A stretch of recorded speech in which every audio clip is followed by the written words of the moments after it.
Hello viewers, welcome to spicy kitchen.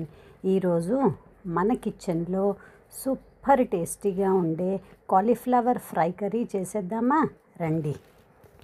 ముందుగా stove మీద కడాయి పెట్టి 3 టేబుల్ స్పూన్ల ఆయిల్ వేసుకుందాము. ఆయిల్ కాస్త వేగెక్కాక ఇందులో 1/2 టీ స్పూన్ ఆవాలు, 1/2 టీ స్పూన్ జీలకర్ర, 1/2 టీ స్పూన్ మినప్పప్పు మరియు 1/2 టీ స్పూన్ పచ్చిశనగపప్పు వేయాలి.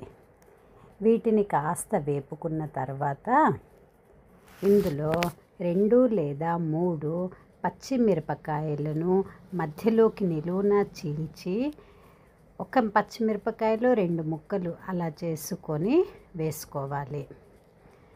స్టవ్ని మాత్రం పూర్తిగా మీడియంలో లేదా సిమ్లోనే పెట్టుకోవాలి. ఇందులోనే ఒక మీడియం సైజు ఆనియన్ని చిన్న ముక్కలుగా కట్ చేసి వేసుకోవాలి.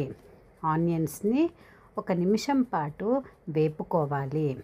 ఆనియన్స్ వేగాక ఇందులో 2 రెమ్మల కరివేపాకుని వేసి వేపుకోవాలి.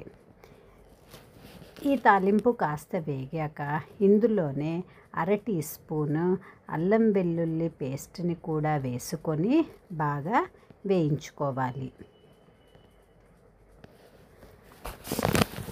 అల్లం వెల్లుల్లి పేస్ట్ కూడా వేగిన తర్వాత ఇందులో 2 చిటికెల పసుపుని వేసుకొని బాగా కలుపుకోవాలి.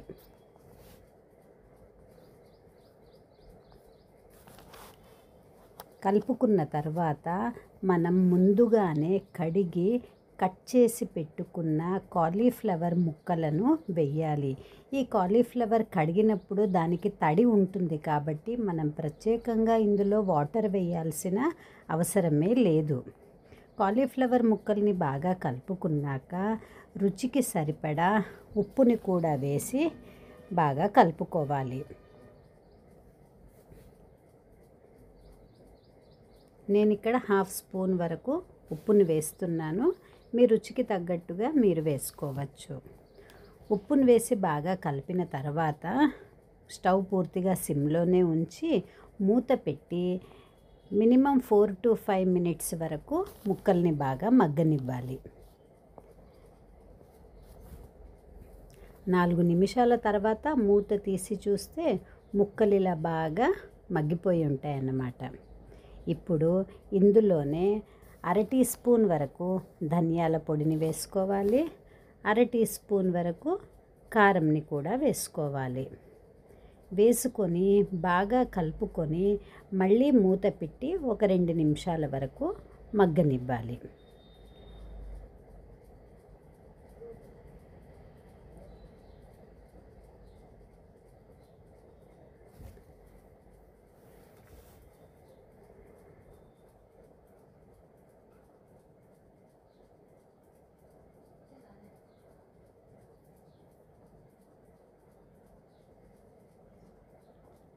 ముక్కలు బాగా మగ్గిపోయిన తర్వాత చివరగా కొత్తిమీర తరుగు వేసుకొని దింపుకుంటే సరిపోతుంది. నా దగ్గర కొత్తిమీర లేదు కాబట్టి నేను వేయలేను.